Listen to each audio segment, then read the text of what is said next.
Visual. Slow motion shot of a person staring out a window at a sunrise over a normal, modern city. They look contemplative, a little lost. Narrator. Do you ever get the feeling that you're an extra in someone else's movie?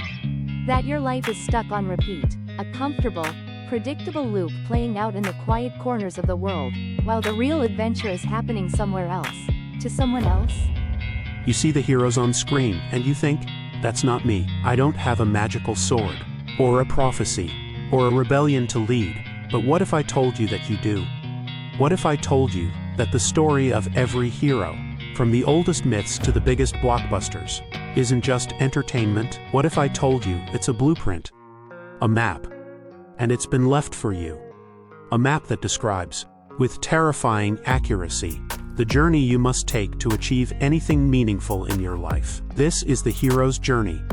In the mid-20th century, a brilliant mythologist named Joseph Campbell studied the myths and legends of every civilization throughout history, and he discovered something astounding. He found that they were all telling the same story.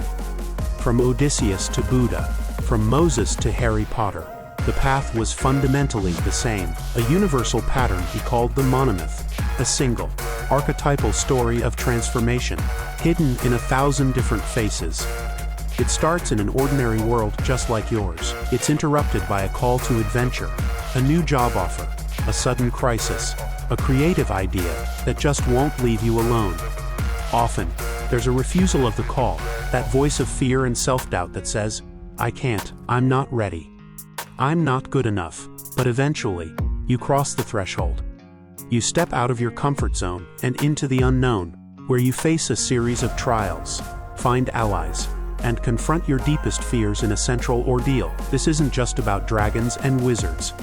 This is about that terrifying job interview, that business you're afraid to start, that difficult conversation you've been avoiding, that personal demon you need to conquer once and for all. The story of the hero is the story of growth. And understanding its structure is like being handed a torch in the dark. It doesn't remove the obstacles from your path, but it illuminates them. It gives your struggles meaning. It assures you that the confusion, the fear, the moments of despair, they are not a sign that you are failing. They are a sign that you are on the right track. They are part of the script.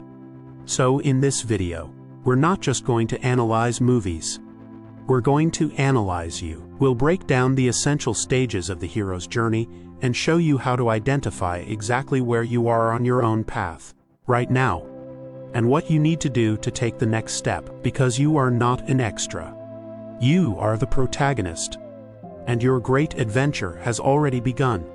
Let's start where every story begins, in the ordinary world, and with that first, quiet whisper that everything is about to change. The call to adventure, inside a larger, comfortable, but slightly dim circle.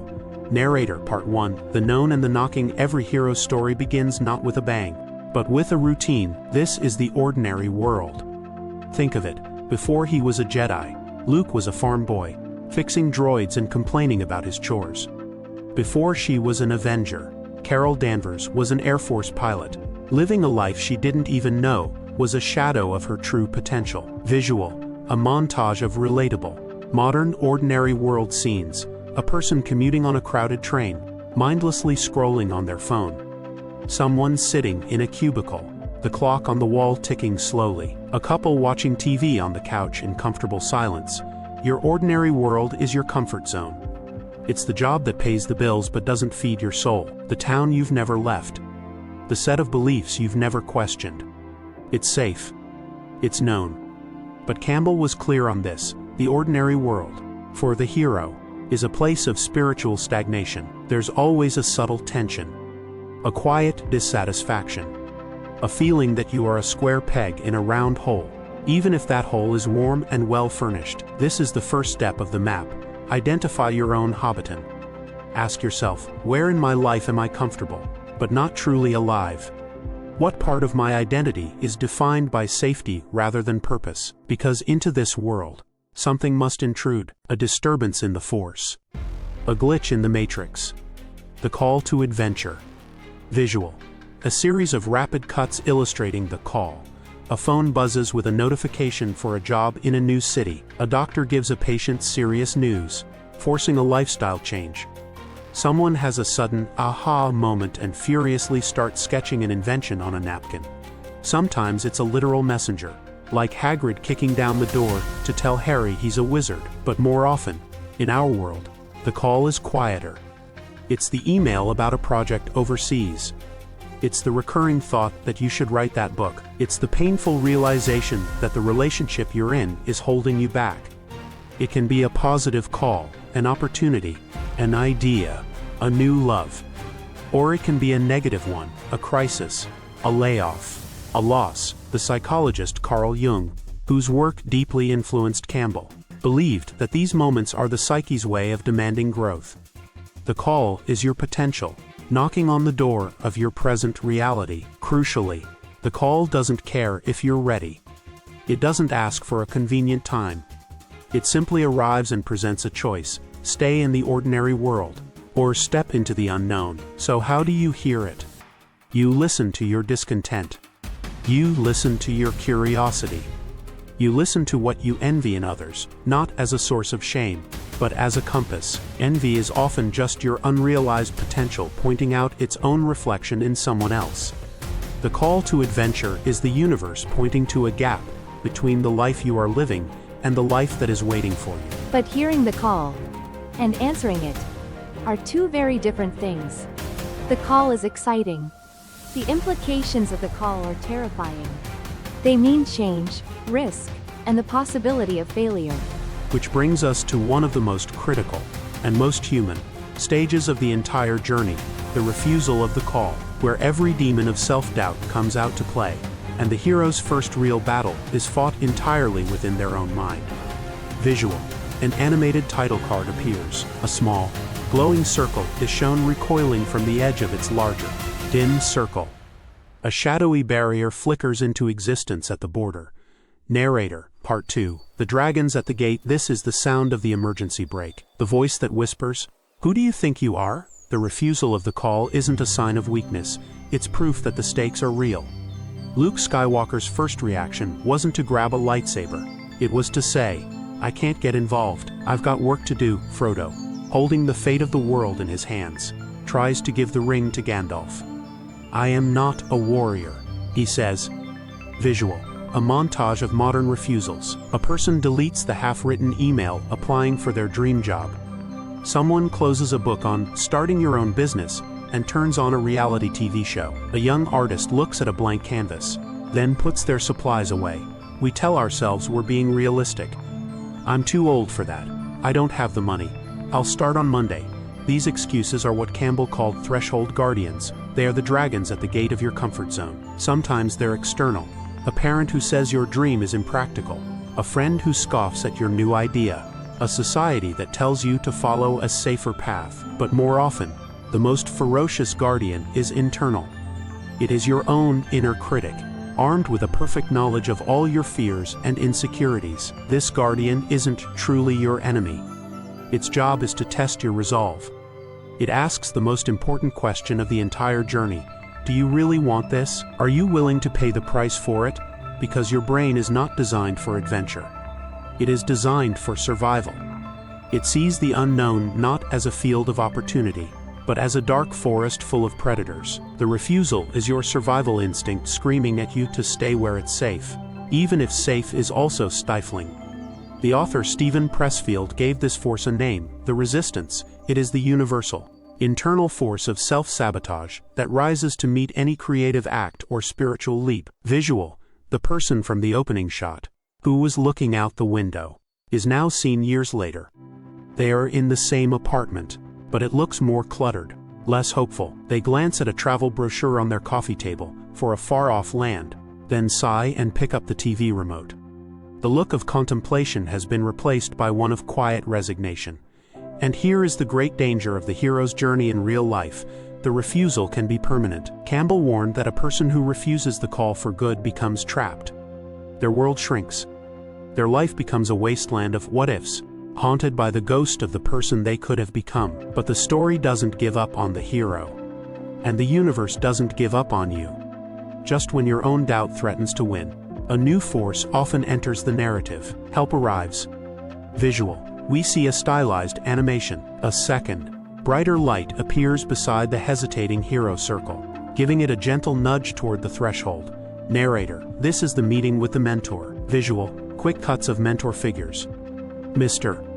Miyagi teaching the wax-on, wax-off technique. Dumbledore looking at Harry over his half-moon spectacles. A modern-day scene of an experienced CEO having coffee with a young entrepreneur. Just as Luke has Obi-Wan, and Katniss has Haymitch.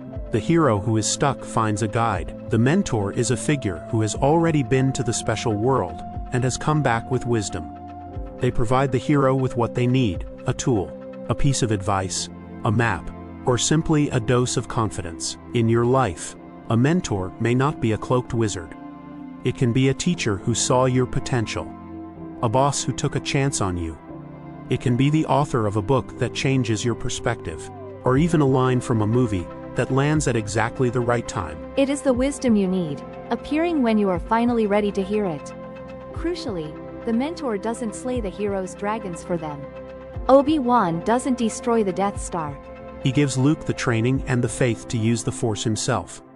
The mentor's role is to equip you, to show you that the power is already within you. So, how do you find this guidance? You ask for it. You read. You listen. You look for people who are 10 steps ahead of you on the path you want to walk. You pay attention to the wisdom that is already showing up in your life, the coincidences and chance encounters that seem to push you in a certain direction. The mentor provides the final piece of the puzzle. They are the counterweight to the voice of fear. The refusal is the test of your desire.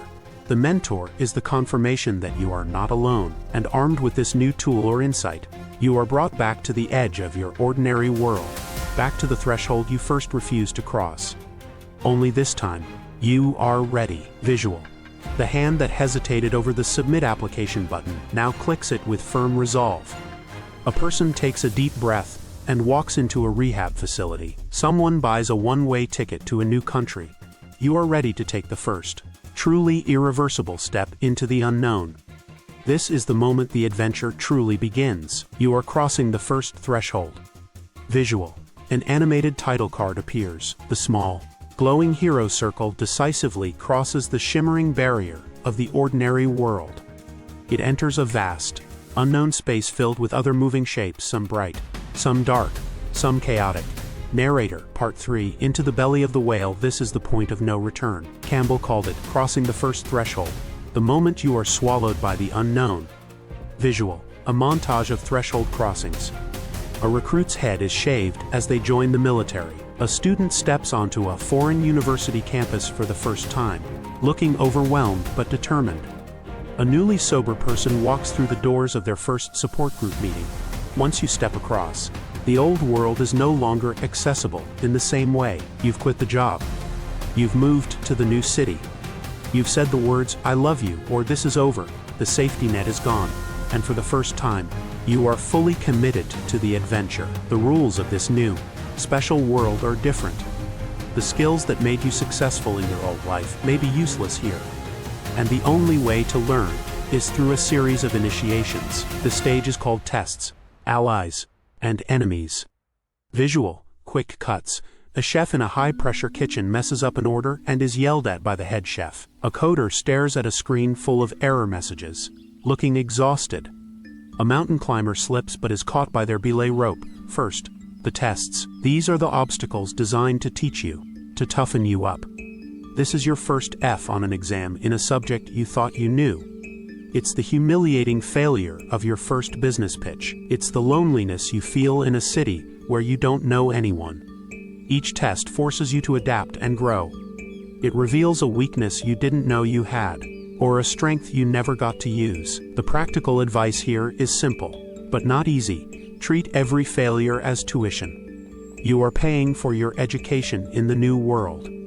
Don't resent the lesson, learn from it, and learn it fast, but you don't have to learn it all alone. This new world is also where you find your fellowship. Visual. A montage of alliances forming. A study group working late in a library, sharing coffee, a band practicing in a garage, laughing as they finally nail a difficult riff. Two soldiers in a trench sharing a family photo. Your allies are the people who see you struggling and offer a hand, not because they have to, but because they understand the journey. They are the Samwise Gamgee to your Frodo, the Ron and Hermione to your Harry. They possess skills you lack and offer perspectives you can't see.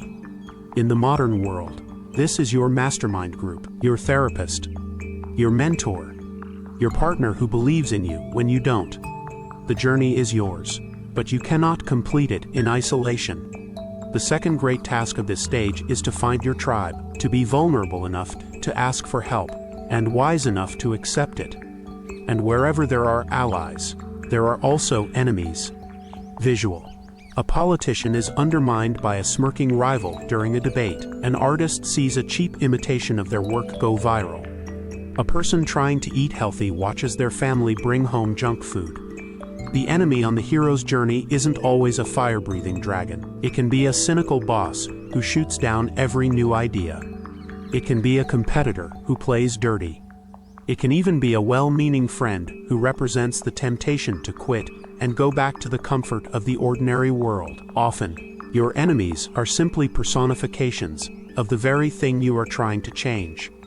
If your quest is for discipline, your enemy is distraction. If your quest is for creativity, your enemy is dogma. Observe them. Understand them. They are a mirror, showing you the exact battle you must win. This long, messy, middle part of the story is where most of your growth happens. It's a series of 2 steps forward, 1 step back. But all this, the tests, the friendships, the rivalries, is not the main event. It's just training. It's all been preparing you for what comes next, because after learning the ropes, a new destination appears on the map, a place of great danger and great promise. The Inmost Cave. Visual. An animated title card. The hero circle, now accompanied by a few smaller ally circles, moves cautiously towards a dark, menacing core at the center of the special world. The music is a low, suspenseful drone. Narrator, Part 4, The Shadow of the Mountain. Every journey has a point of maximum danger, a final exam, a championship game, a boss battle. This is the approach to the Inmost Cave. It's the part of the story where the team makes their final preparations before confronting the central antagonist. It's the quiet before the storm. Visual. A montage of approach scenes. The D-Day soldiers on the Higgins boats, faces grim, heading for the beaches of Normandy. A startup team huddled around a whiteboard, game planning their launch day. A person sitting in a therapist's waiting room, about to have a breakthrough session on their deepest trauma. This stage is filled with dread, anticipation, and strategy. You and your allies regroup. You take stock of what you've learned. You make a plan. But no plan can truly prepare you for what lies inside that cave. This is the ordeal. The ordeal is the black moment of the story. It is the single greatest test the hero will face. It is the confrontation with your greatest fear. In myth, this is where the hero physically dies and is resurrected. For you, it is a psychological death. It's the moment where the person you were is not enough to win the battle. You must let that old self die, so a new, stronger self can be born. This is the terrifying investment pitch, where your company's entire future is on the line. This is the difficult conversation, where you finally tell your family the truth about who you are. This is the moment in the hospital, when you are told the treatment may not work. This is where you face your addiction, your depression, your shadow self, head on, without flinching. Crucially, the hero must face the ordeal alone. Your allies can get you to the door of the cave, but they cannot go in for you. You must walk in and face that dragon by yourself. You must be willing to lose everything. And in that moment of surrender, in that darkness, you find it. A strength you never knew you possessed. A clarity you've never had before. You hit rock bottom, and you realize that you are the rock. You survive the death, and you emerge, reborn. And you carry with you the prize you came for. Visual. An exhausted but triumphant marathon runner crossing the finish line and collapsing into the arms of their family. A scientist looking at a petri dish. A look of utter astonishment on their face as they realize their experiment has worked. The person from the opening scene, now standing on a mountaintop, looking at the sunrise not with longing, but with peace. This is the reward. Seizing the sword. You have faced the dragon and won. You have gained the treasure, the knowledge, the elixir. It might be a literal reward, the promotion, the funding, the championship trophy, but more often, the true reward is internal. It is self-knowledge. It is a newfound confidence. It is the radical acceptance of yourself. Flaws and all, you went into the darkness and faced the worst part of yourself, and you came out the other side, whole. You have proven that you are not an extra. You have become the hero of your own story, but the journey isn't over. Not yet. You may have slain the dragon, but now you have to get the treasure back home. And sometimes, the world you left behind doesn't want you to return. Visual, an animated title card. The hero circle, now glowing brilliantly, begins moving away from the dark core and back toward the shimmering barrier of the ordinary world. Shadowy tendrils seem to reach out for it, trying to pull it back. Narrator Part 5. There and back again. This is the road back. It is rarely a peaceful stroll home. It is almost always a chase. Visual, quick cuts of cinematic road back scenes. Indiana Jones, racing out of the collapsing temple with the idol. The Millennium Falcon frantically dodging TIE fighters after escaping the Death Star. A modern scene of a whistleblower rushing to a journalist, looking over their shoulder, having taken the elixir. You have now upset the balance of the special world. The dark forces you confronted now rise up to stop you. In your own life, this is the powerful resurgence of the very habits you thought you had conquered. It's the newly disciplined writer, suddenly facing an overwhelming wave of procrastination and distraction. It's the person who just left a toxic relationship being bombarded with manipulative texts and calls from their ex. It's the entrepreneur who just landed a huge investment, suddenly facing a key employee quitting or a supplier backing out. This stage is a final test of your commitment. Did you just have a momentary victory? Or have you truly integrated the lesson? The road back forces you to protect your reward, to hold on to your new wisdom while under fire. It solidifies the change. And it propels you toward the final gate, the climax of the entire journey. This isn't just another test. This is the ultimate exam. This is the resurrection. Visual. The hero circle reaches the threshold of the ordinary world, but the shadowy villain from the center of the special world manifests one last time, blocking the way. A final, intense confrontation occurs at the border. The resurrection is the hero's most dangerous meeting with death. It's a final ordeal, occurring on the threshold between the two worlds. The hero must prove they have been reborn and can use their new wisdom to save not just themselves, but the world they are returning to. It's Darth Vader's final choice to save his son by killing the Emperor, sacrificing his old identity as a Sith Lord. It's Harry Potter, willingly walking to his death in the Forbidden Forest, mastering his fear and thus disarming Voldemort.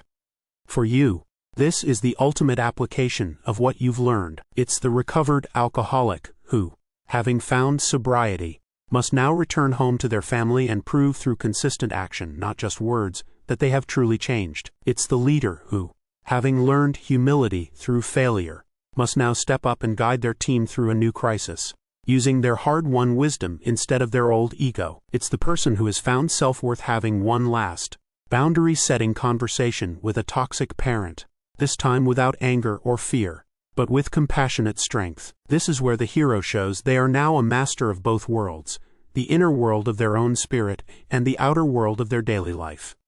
They have synthesized the lessons of the adventure. The final remnants of their old, fearful self are purged, and they emerge, whole. And now, finally, they can come home. Not as the person who left, but as the person they were always meant to become. They return with the elixir. Visual, a montage of elixirs being shared. A returned soldier, once haunted, now calmly talking to other veterans in a support group. An entrepreneur, whose company is now successful, giving a TED Talk, sharing their lessons of failure. The person from the opening shot, now a confident artist, is seen teaching a painting class to children. The elixir is the treasure you bring back for the good of your community. It is the wisdom, the love, the technology, The story. Having healed yourself, you now have the power to help heal the wasteland you originally left behind. The elixir isn't just about personal success. Campbell was adamant that the final stage is about returning and sharing. A hero who keeps the reward for themselves has failed the final test. The true purpose of the journey is to bring the boon back to your people. It's the person who conquered their debt, now teaching financial literacy. It's the person who survived a great illness, now raising money for research. It's you, having navigated your own darkness, now serving as a light for others who are just beginning their own journey. Visual. We return to the individual from the opening shot. They are in the same apartment, but it's been transformed. The half-finished painting is now a masterpiece hanging on the wall. They are looking out the same window at another sunrise, but their expression is no longer lost. It is peaceful, knowing, and grateful. They turn as someone else, a younger person who looks lost and contemplative, enters the room. They smile, ready to become the mentor. This is the secret of the hero's journey. It's not a story about becoming someone different. It's a story about becoming more fully yourself. It is the process of shedding the masks and fears and limitations you've acquired, to reveal the hero that was there all along. The map is in your hands. You can see the stages. The ordinary world. The call. The refusal. The mentor. The threshold. The tests. Allies.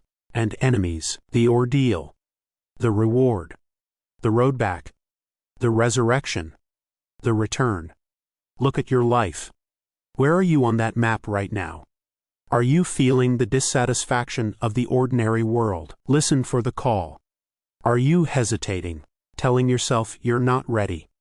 Look for a mentor. Are you in the chaos of tests and enemies? Find your allies. Are you approaching your inmost cave, terrified of what's inside? Know that you must face it, and know that the greatest reward lies on the other side of your greatest fear. The journey isn't a straight line. Sometimes we loop back. Sometimes we refuse a call and have to wait for another. But the pattern is always there. It is the fundamental story of transformation, and it is your story. You are not an extra. You are the protagonist. And your great adventure is waiting for you to say yes.